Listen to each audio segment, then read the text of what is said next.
In the bustling, ever-changing streets of Lagos, where the noise of honking cars mixed with the chatter of busy markets, Nkechi's life was simple yet fulfilling.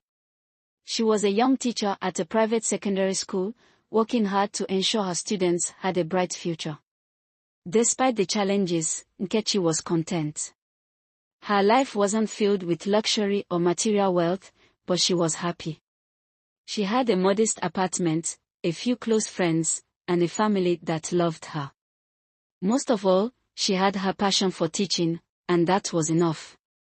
Her friends often teased her about her unremarkable lifestyle. Nkechi, her best friend, Ada, would say, "You are the most beautiful teacher in the whole school, but why do you always dress so simply? You could have any man you want." Ada, who worked as a PR consultant and was often seen in expensive outfits, had a very different view of life. She believed in outward appearances and the importance of wealth.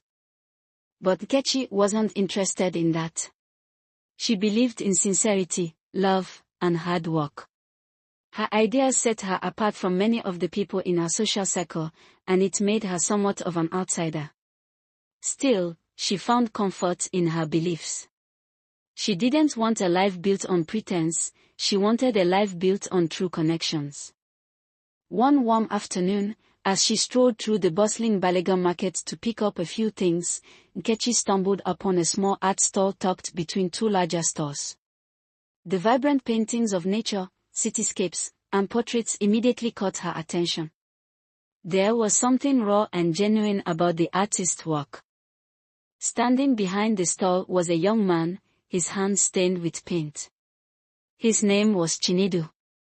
He was of average height, his skin a rich shade of brown, and his eyes carried a depth that seemed to hide countless stories. There was something about him that instantly drew Nkechi in. She found herself standing in front of his stall, admiring a painting of a sunset over the ocean. "Do you like it?" Chinedu asked, his voice warm but quiet. Nkechi turned, surprised that he had noticed her. "Yes, I do. It's beautiful," she replied, smiling. Chinedu returned the smile, and they began to talk. Over the next few weeks, Nkechi found herself visiting Chinedu's stall more frequently, sometimes just to talk, sometimes to see new paintings. She learned that Chinedu was a struggling artist, trying to make a name for himself in the competitive world of Lagos art scene. He wasn't rich, and his art wasn't selling as well as he had hoped, but there was a fire in his eyes, a hunger to succeed that she couldn't ignore. What intrigued her the most was how genuine Chinedu was. He didn't talk about money, status, or anything superficial. Instead, he shared his dreams, his thoughts on art, and his passion for creating. They began to meet outside the market, grabbing coffee at a small cafe or walking by the beach. Soon, the connection they had was undeniable. What began as a friendship blossomed into something deeper, a love based on shared values, mutual respect, and an understanding of one another that felt rare. But Nkechi's friends were not impressed. Ada was the first to voice her disapproval. "Nkechi, what are you doing with him?" Ada asked, her tone skeptical. "He's a poor artist with no future. You deserve better. What will your family think? What will the world say?" Nkechi had heard all the arguments before. Her family, too, was concerned. Her mother, especially, had her own ideas about what was best for her daughter. "Nkechi," her mother said one evening, "you've always been a good girl. You don't need to settle for someone like Chinedu. He can't offer you anything. You need someone who can take care of you." But Nkechi was resolute. She understood the concerns of her friends and family, but none of their opinions mattered to her when it came to Chinedu. He made her feel seen, heard, and valued in ways no one else had. His love wasn't based on material wealth, it was rooted in sincerity and respect. Still, the pressure from her loved ones weighed on her. There were many sleepless nights spent thinking about what was at stake. Would they truly be able to build a future together? Could she defy the expectations of her family and friends for the sake of love? Despite all the doubts and pressure, Nkechi chose to follow her heart. She and Chinedu grew closer, and their love continued to deepen. They faced challenges together, but with each one, they became stronger.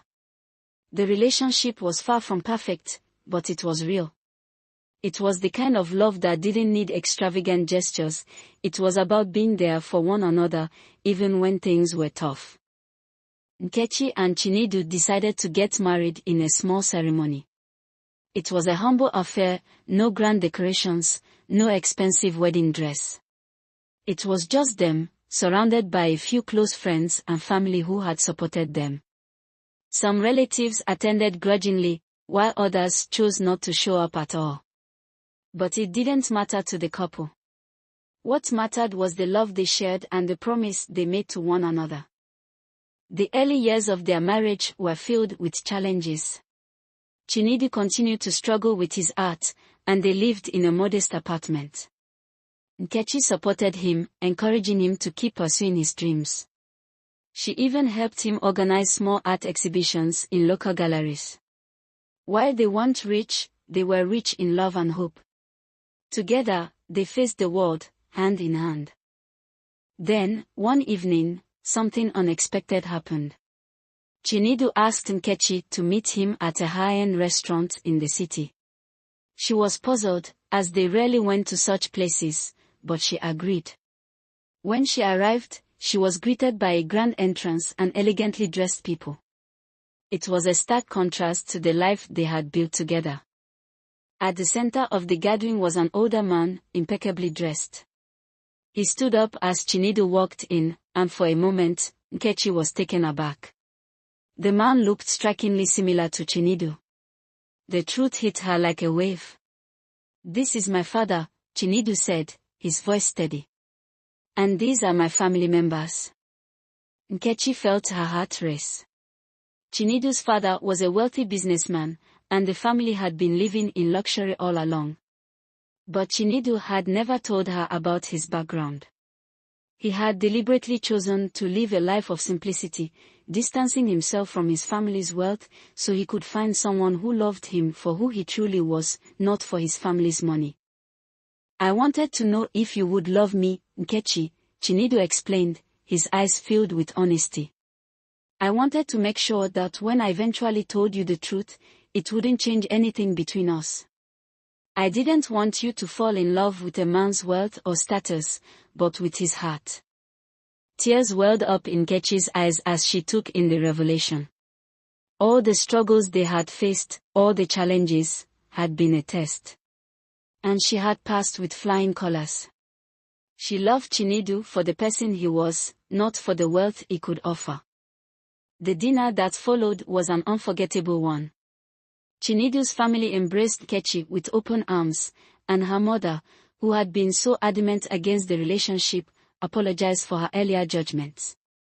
But even in the midst of this newfound wealth and prestige, Nkechi and Chinedu remained the same. They continued to value love over material possessions, and they were determined to stay grounded.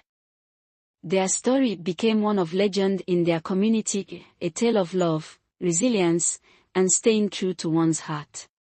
And though they had overcome the doubts of others, they knew that the greatest victory had been the love they shared.